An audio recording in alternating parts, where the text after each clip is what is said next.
Well, folks, the market melt-up continued to start the week, with SPY, DIA, and QQQ all finishing green, even though small caps lagged again and Bitcoin got hit hard. But the real story is still under the surface. Oil popped but remains below its broken triangle. Yields are sitting near a potential support zone.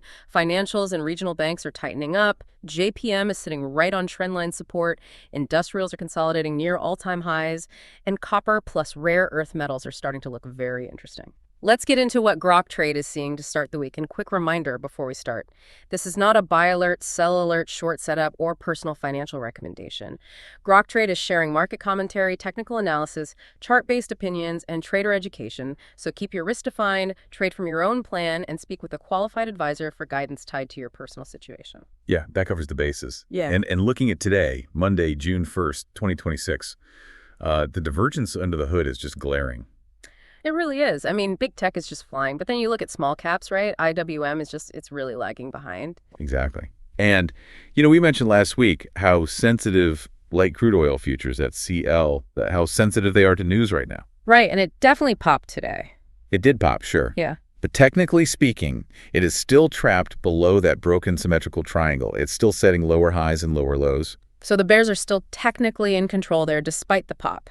100%. Yeah. Which honestly brings us to some crucial trading wisdom for these volatile markets. Yeah. You absolutely have to demand defined risk. Oh, absolutely. Because if you're wrong and you don't have hedges or stop losses or just a real plan, I mean, you can get hurt quickly. Very quickly. Hope is just, it's not a strategy. Right. So shifting gears a bit to the broader economy, we got that unexpectedly strong ISM manufacturing PMI today, right?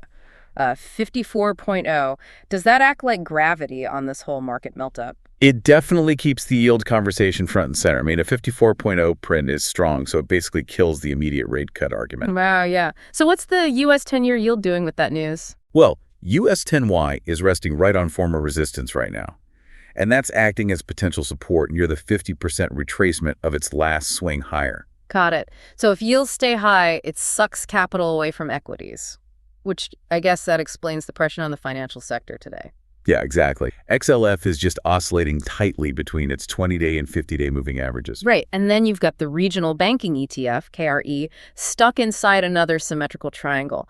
Plus, JP Morgan, JPM, is sitting right on support with its moving averages sandwiched really tightly together. It's a massive consolidation phase across the board. When you see tight consolidations near major moving averages or, support and resistance zones, you have to watch for confirmation. Right. So let the market prove its direction first. Exactly. If you guess ahead of time, you're just going to get chopped to pieces. Wait for the real move. Makes total sense. Drop a comment and let Grok Trade know what you're tracking this week. Your comments help us aim future episodes at the setups you actually care about. And if these recaps help you keep a cleaner read on the market, hit the like button and subscribe so you can stay caught up with the next update. Yeah, we really read those, so let us know what you're watching. So another sector trying to prove its direction right now is industrials. XLI is consolidating in a triangle too, right near all-time highs. But let's pivot to crypto. Bitcoin just got slammed today. Yeah, this is a very caution-heavy update here. Bitcoin slammed lower, and it really looks like that weekly downtrend is fully kicking in as it approaches support. That's rough. But then you look at metals, and it's a totally different story. The Global X Copper Miners ETF COPX is tightening up right near triangle resistance. Yeah, and we're seeing a very similar consolidation forming with EART, the Global X Rare Earth and Critical Metals ETF. So capital might be rotating out of crypto and into copper and rare earth setups? It certainly looks like the early footprints of a shift like that, yeah.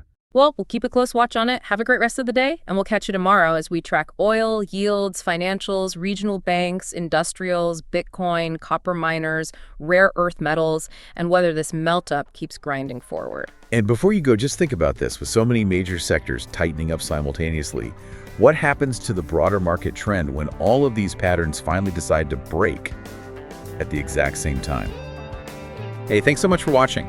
If you're a newer trader and want a great foundation with no fluff, start with our free Trading 101 videos at groktrade.com/learn.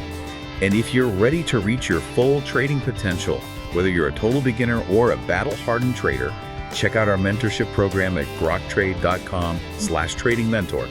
All of these links are in the description below. Grok Trade is where traders reach their full potential.